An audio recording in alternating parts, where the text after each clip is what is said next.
मुझसे शादी करने के लिए पहले आपको मेरी 3 शर्तें पूरी करनी होगी।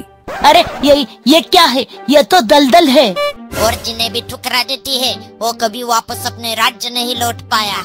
जी, आखिरी चुनौती इतनी आसान नहीं है राजकुमार। एक कहानी है राजकुमार बिल्लू और राजकुमारी बसंती की। कौन सी थी राजकुमारी से शादी करने की 3 शर्तें? राजकुमार बिल्लू अपनी शादी के लिए दुल्हन ढूंढ रहे थे, लेकिन उन्हें शादी करने लायक कोई लड़की पसंद नहीं आ रही थी। राजकुमार, अब तक आपने 20 लड़कियों को शादी के लिए मना किया है। आखिरकार आपको कैसी पत्नी चाहिए? मुझे चाहिए एक ऐसी पत्नी जो सुंदर के साथ हो, समझदार भी, जो बहादुर हो, किसी नायक की तरह। राजकुमार, ऐसी तो सिर्फ एक ही राजकुमारी है, वसंतपुर की राजकुमारी बसंती। लेकिन क्या मंत्री जी? आपकी तरह उन्होंने भी बहुत सारे विवाह के प्रस्ताव ठुकराए हैं, और जिन्हें भी ठुकरा देती है वो कभी वापस अपने राज्य नहीं लौट पाया। जिस राजकुमारी को पाने में हो इतनी बड़ी चुनौती, उसमें कुछ खास बात तो जरूर होगी। मैं आज ही वसंतपुर के लिए जाता हूँ, शादी के लिए राजकुमारी बसंती का हाथ मांगने। वहाँ जाने की एक शर्त है, वहाँ आपको अकेले जाना होगा। ठीक है, मैं जा रहा हूँ।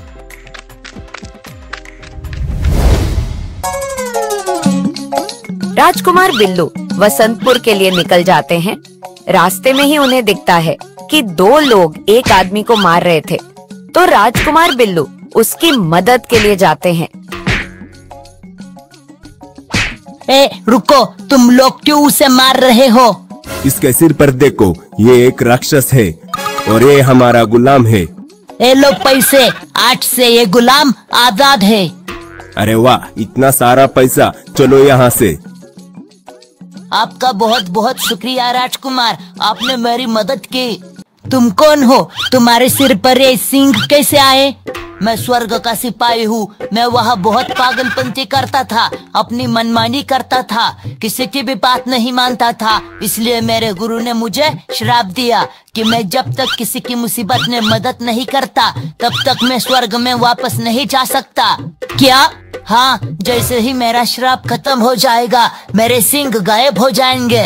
तो तुमने अब तक किसी की मदद क्यों नहीं की? क्या करूं, जब भी मैं किसी की मदद करने जाता हूँ तो सब कुछ उलट पुलट हो जाता है। वो कैसे? एक बार मैंने एक महिला के पानी निकालने में मदद करनी चाहिए। मैंने पानी निकालकर मटकी अपने सिर पर रखी, तो क्या मेरे सिंगों की वजह से मटकी टूट गई और उस महिला ने मुझे दौड़ा कर मारा। वैसे आप कहाँ जा रहे हो? मैं वसंतपुर जा रहा हूँ राजकुमारी बसंती से मिलने। मैं शादी के लिए उनका हाथ मांगूंगा। सुना है उनका दिल जीतना बहुत मुश्किल है। तोहफा दीजिए, तोहफा। क्या तोहफा? मुझे तो उन्हें क्या पसंद है और क्या नहीं वो भी नहीं पता। मेरे साथ चलिए, पास ही ये गुलाब के फूल का पेड़ है। हाँ चलो।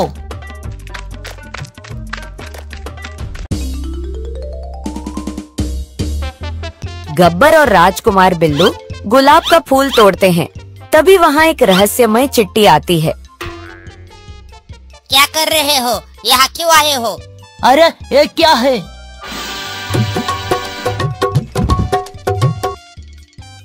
काटा, इसने काटा, अब मैं भी इसे काटूंगा। अरे शांत हो जाओ गब्बर, शांत हो जाओ। हमें राजकुमारी के पास जाना है एक गुलाब का फूल लेके। क्या राजकुमारी बसंती के पास? पता नहीं क्या आज तक जो भी उससे शादी करने गया है वो अब तक वापस नहीं लौटा है। क्या? अरे शादी के लिए उनकी जो शर्तें हैं ना, उन्हें पूरा करना मुश्किल ही नहीं, नामुमकिन है। ऐसी कौन सी शर्तें हैं?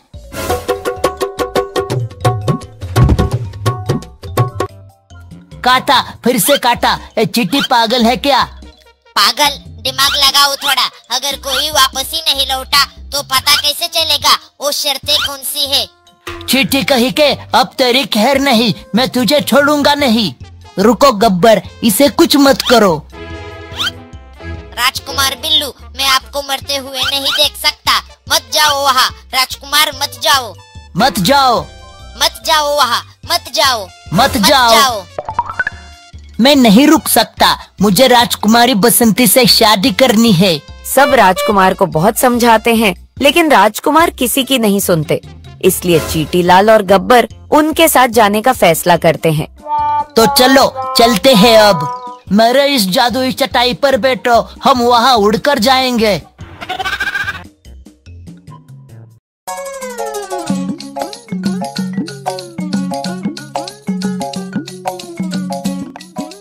बिल्लू जल्द ही वसंतपुर पहुंच जाता है और राजकुमारी से मिलता है।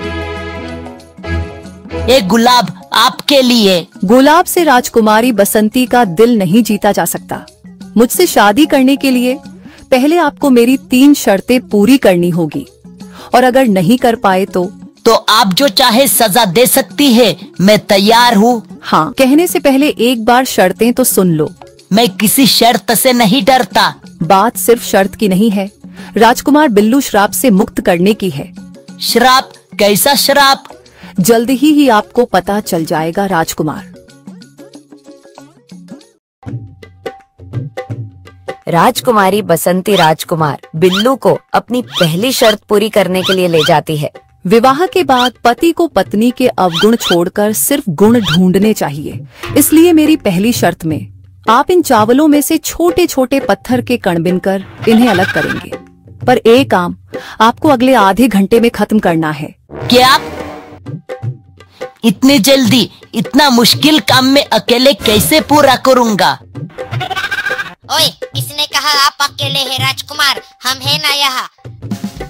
सिर्फ 30 मिनट है तुम्हारे पास। ये 30 मिनट तुम्हें जिंदगी भर याद रहेंगे। अरे वक्त नहीं है, काम शुरू करो। अभी करता हूँ जी।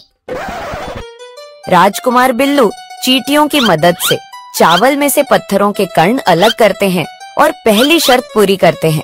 वाह, क्या बात है। मेरा मतलब ये तो नामुमकिन है, ये नहीं हो सकता। मुझे खुशी है कि आप पहली शर्त जीत गए। चलिए अब दूसरे शर्त की बारी।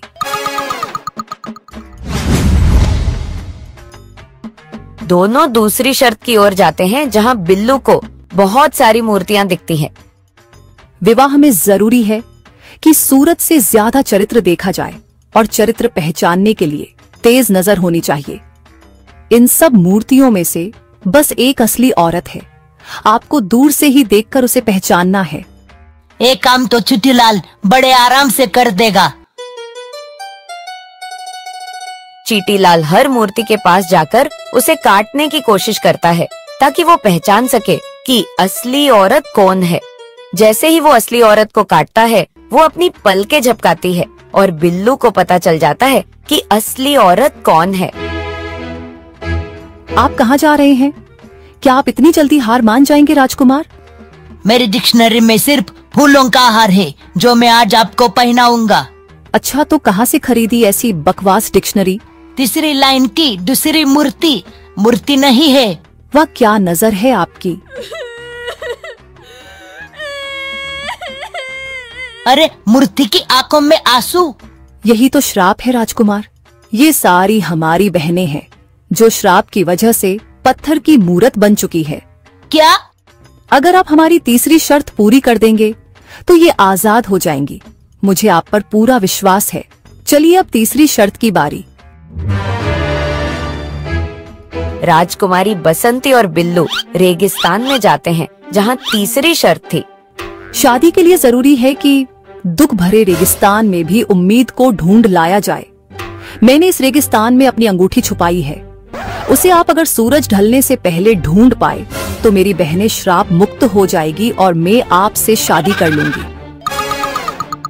बिल्लू जैसे ही पीछे मुड़कर अंगूठी ढूंढने जाता है तो वो दलदल में फंसने लगता है। अरे ये क्या है? ये तो दलदल है। जी, आखिरी चुनौती इतनी आसान नहीं है राजकुमार। हमारे भगवान श्री कृष्ण जी से प्रार्थना है कि आप ये चुनौती भी पार कर जाएं। राजकुमारी बसंती वहाँ से चली जाती है।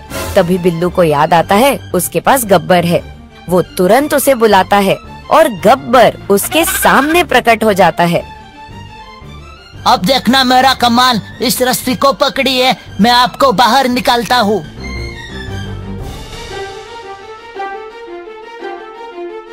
बहुत अच्छे गब्बर, तुम्हारा बहुत बहुत शुक्रिया। अब ये शर्त कैसे पूरी करेंगे आप? अब ये बात सिर्फ शर्त की नहीं है, बल्कि राजकुमारी के बहनों को श्राप से आजाद करने की है। श्राप में होने का दुख मुझसे ज्यादा कौन जाने राजकुमार, पर आप इतने दुखी ना हो राजकुमार। अरे दुख, हाँ दुख, यही तो कहा था उन्होंने कि शादी के लिए जरूरी है कि दुख भरे रेगिस्तान में भी उम्मीद को ढूंढ लाया जाए। मुझे पता चल गया अंगूठी कहाँ है। अंगूठी उस छोटे पेड़ के पास है। बिल्लू पेड़ के पास जाता है और अंगूठी ढूंढ लेता है। इस बड़े रेगिस्तान में इस पेड़ का उगना ही तो उम्मीद है। राजकुमारी चाहती थी मैं शर्त पूरी करूं, इसलिए उन्होंने मुझे ये संकेत दिया था। राजकुमारी बसंती की बहनें श्राप से आजाद हो जाती है। राजकुमारी बसंती और बिल्लू शादी करते हैं और गब्बर ने राजकुमार बिल्लू की मदद की, इससे वो भी श्राप से आजाद हो जाता है।